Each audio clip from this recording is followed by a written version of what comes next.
expecting 20 people. So what a turnout. So that means that the idea of transition is here to stay, if you have so much interest here. Now, there are lots of transitions we have to make. And one transition which is very, very much on the agenda, is moving from a fossil fuel-based economy to a renewable energy-based economy. That's a very basic first principle, and all transition towns from Totnes to Bath and all in between are aware of that. And in order to do that, first thing we have to do is to stop buying any goods made in China.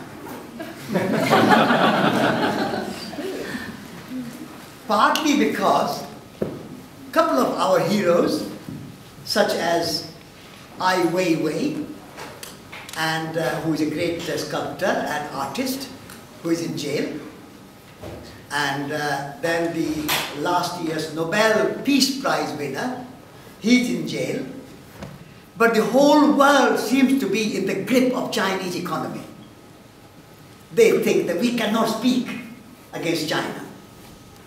And they won't meet the Dalai Lama because China might get upset.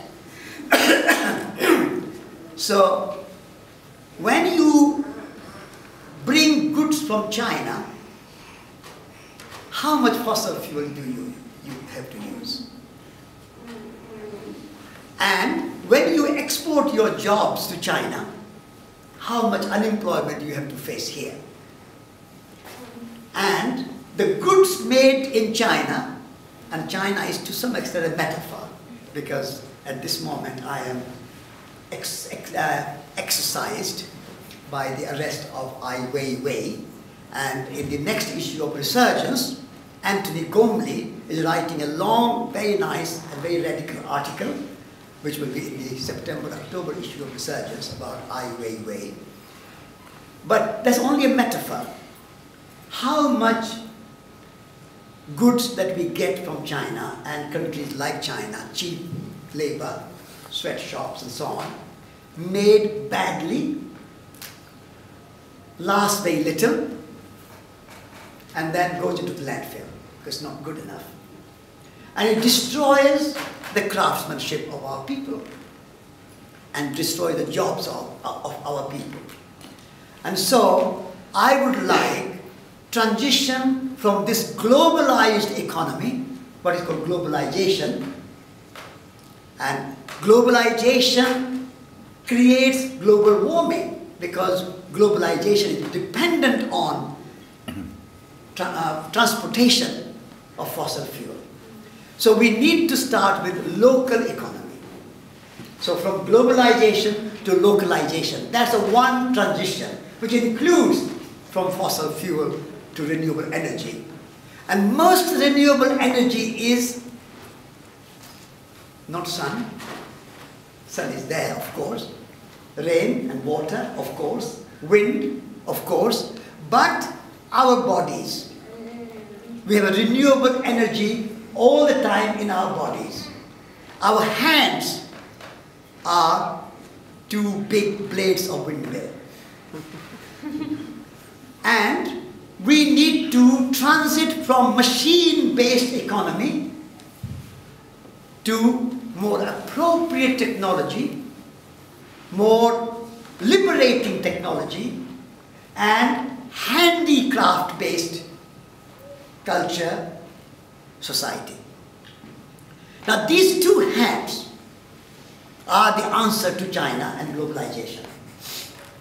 These two hands are answer to global warming and climate change.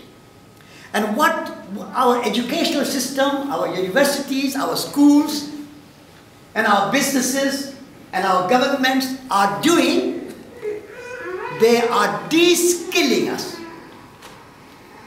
They are creating a system where our young people do not know what they can do with their two hands. only use in every school and every university that we are taught to make of our hands are how to use your mobile phone or a computer keyboard or iPad. These names I know, but I don't have iPad computer. I am completely illiterate. We need to learn how to use our hands, but this is a renewable energy. And if we have forgotten of this generation, let's all work to ensure that our children, and most of people will have children here, our children know more than using the keyboard and the iPad and mobile phone to use their hands. So these two hands can build this house. But now people have forgotten how to build a house. They're assembling factory-made breeze blocks. They have forgotten how to make a door.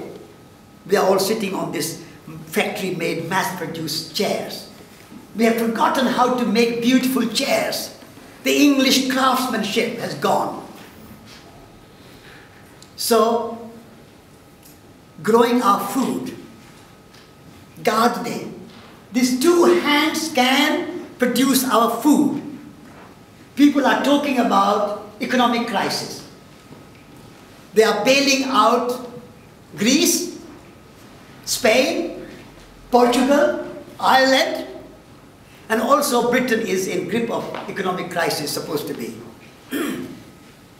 And our Chancellor of the Exchequer and business leaders, corporate leaders, they're all talking about bankers, economic crisis, economic crisis, economic crisis. They don't really mean economic crisis. They mean financial crisis, money crisis. Greek land has not stopped producing olives. What crisis? Greek cows have not stopped producing milk to make feta cheese. What economic crisis? Greek craft people have not forgotten to use their hands to produce food, build houses, build shoes, make clothes. What crisis? It's a financial crisis, money crisis. And what is money? Money is not economy. Money is not economy. Economy word is made of two words, ekos and nomos. And ekos means home. And in the wisdom of Greek philosophers, home is not only where you live and your bedroom and your bathroom and your kitchen, but ekos is the planet home. Entire earth is our home. What a beautiful concept. Ekos. And nomos means management of home. So when these people talk about economic crisis, economic crisis, economic crisis, is our management of earth home they are concerned about? Is the Chancellor of the Exchequer, Mr. Osborne, concerned about the management of the earth home? Or even British home? No, he's only concerned about money management, finance. So economic crisis is really money supply. And I was reading in the New Guardian this morning that most of the very wealthy taxpayers don't pay their tax properly, in Greece especially. So economy, the classic economy had three aspects: land, labor, capital. Nobody's concerned about land anymore. Land has become a commodity to buy and sell. Land is sacred. Land is our mother. Everything comes from the land, from the soil, the trees, the food, the stone and bricks and other building material. Everything comes from the land. But farmers with 2,000 acres in England cannot make a living. A land laborer working on the land, producing food, delicious strawberries, raspberries, potatoes, onions, everything. They are paid £10 an hour. If you are messing about with computer figures in financial sector, in banks, you are paid £1,000 an hour. Millions of bonus. Are you going to eat those figures in computer? Why our farmers cannot make a living and bankers are given big bonuses? That's not the kind of system we want. So we want to make a transition from this deeply materialistic, dominated by money and finance system to a system where land is back into the play. And we revere the land, and we respect the land, and we have an understanding of the intrinsic value of land. Not only that it will provide food for us, but land is sacred, intrinsic value of the land. That's a transition. That's a big picture. We have to change our country's whole culture, where land is not seen as something to own, something to invest, something to buy and sell. We do not own land. We have to make a transition from ownership of land to relationship with the land. We are in a relationship. This is home. That's ecos. This is why ecology and economy come from the same root. Ecology is knowledge of your home, and economy is the management of your home. Not long ago, I was invited to speak at LSE. And I asked them, where is your department for ecology? And they said, we don't have one. I said, no wonder the world economy is in a mess. You are sending all these graduates. They don't know what is home. Ecology means knowledge of home. Logos means knowledge. Knowledge of home. Now, you are sending these half-educated graduates to the world. They don't know what they are going to manage, but they are going to manage. How are you going to manage something you don't know? How are you going to have economy without ecology? So I said to LSE people, please change the name of your university. Call it LSEE, London School of Ecology and Economics. The professor chairing my meeting said, Mr. Kumar has given us a good challenge. She was very polite. It's like half-baked bread. Half-educated graduates from LSE are making the mess of our economy.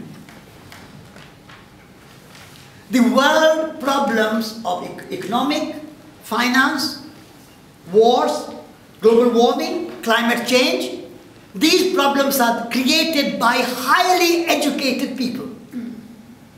They say, oh, the Indians are uneducated, or the Africans are uneducated peasants, they are backward. But what have you forward, advanced, developed, educated in Oxford, Cambridge, LSE, Paris, New York, all these great, great universities? What have you done? You have created global wars, global poverty, global warming. So, this is not the kind of education that we want. These centers of so-called centers of education, big universities, are actually the centers of ignorance.